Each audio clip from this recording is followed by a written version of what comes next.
नमस्कार, आप देख रहे हैं इंडिया सावधान न्यूज और मैं हूं आपके साथ मानवी ठाकुर। शुरुआत करते हैं आज की खास खबरों के साथ।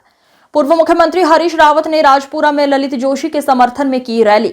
हल्द्वानी से कांग्रेस की मेयर प्रत्याशी ललित जोशी के समर्थन में पूर्व मुख्यमंत्री हरीश रावत ने आज राजपुर क्षेत्र और हल्द्वानी में विभिन्न जगह जनसंपर्क और सभा को संबोधित किया। इस दौरान पूर्व मुख्यमंत्री हरीश रावत ने कहा कि ललित जोशी हल्द्वानी की जनता का बेटा है। जिस प्रकार से सूबे के मुख्यमंत्री एक मेयर के पक्ष में रोड शो कर रहे हैं, इससे साफ होता है कि कांग्रेस प्रत्याशी ललित जोशी ने भारतीय जनता पार्टी के प्रत्याशी की नींद उड़ा रखी है, इसलिए मुख्यमंत्री को खुद प्रचार के लिए आना पड़ा। पूर्व मुख्यमंत्री हरीश रावत ने कहा कि आने वाली 23 तारीख को भारतीय जनता पार्टी की हार होगी और कांग्रेस के प्रत्याशी ललित जोशी की जीत होगी, क्योंकि जनता अब ये जान चुकी है कि ललित जोशी ही हल्द्वानी शहर का विकास कर पाएंगे, क्योंकि वो जमीन से जुड़ा व्यक्ति है। प्रीमियम लैंड थी, आपने जिस भाव जमीनें उसका अनुमान लगाते थे कि अब मेरी पूंजी इतनी बढ़ गई, मगर जिस तरीके से आज हल्द्वानी घुट रही है, जिस तरीके से हल्द्वानी कुव्यवस्थाओं का शिकार हो रही है, जिस तरीके से नागरिक सुविधाओं का धीरे धीरे शरण हो रहा है, मुझे डर है इस बात का कि अगले 5-7 साल के बाद उस पूंजी का महत्व धीरे धीरे कम होता जाएगा। रख रहे थे कि मैं कैसी हल्द्वानी बनाना चाहता हूं, क्या मेयर के बाद मेरी प्राथमिकताएं क्या होंगी हल्द्वानी के लिए। एक विजन चाहिए, एक सोच चाहिए। ये हल्द्वानी हम बचपन से देखते आ रहे हैं।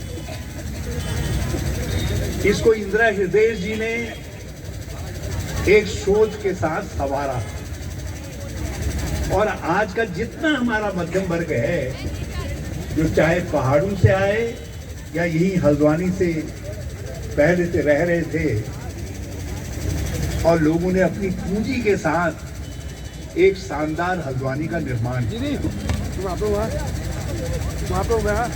जब हमारी पहली सरकार बनी तो हमारी सरकार ने 2 काम किए। एक काम ये किया कि औद्योगिकरण किया जाए ताकि उद्योग धंधे लगे। जो हमारे माध्यम हैं, सड़कें, संपर्क के सूत्र जो हैं, उन सूत्रों को हम मजबूत करें। आज हमारी सरकार के जाने के बाद जब और सरकारें आई, लोकतंत्र में परिवर्तन होता है, लेकिन उन्होंने उस प्रक्रिया को आगे नहीं बढ़ाया और आज का हल्द्वानी एक घुटन पैदा करता है। जब ये हल्द्वानी की जमीनें प्रीमियम लैंड थी, आपने जिस भाव जमीनें उसका अनुमान लगाते थे कि अब मेरी पूंजी इतनी बढ़ गई, मगर जिस तरीके से आज हल्द्वानी घुट रही है, जिस तरीके से हल्द्वानी कुव्यवस्थाओं का शिकार हो रही है, जिस तरीके से नागरिक सुविधाओं का धीरे धीरे शरण हो रहा है, मुझे डर है इस बात का कि अगले 5-7 साल के बाद उस पूंजी का महत्व धीरे धीरे कम होता जाएगा।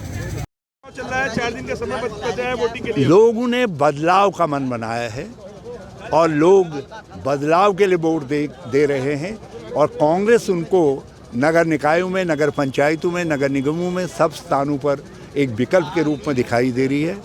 और इस बार हमारे लिए सौभाग्य की बात यह है कि हल्द्वानी से लेकर के, काशीपुर से लेकर के देहरादून तक, ऊपर नीचे झबरेड़ा से लेकर के ऊपर उत्तरकाशी तक, और यहाँ जसपुर से लेकर के मुनस्यारी तक सारी कांग्रेस संगठित होकर के, एकजुट होकर के इन नगर निकायों के चुनाव में, नगर पंचायतों के और नगर निगमों के चुनाव में अपने उम्मीदवारों के साथ खड़ी। हिंदू मुस्लिम का एजेंडा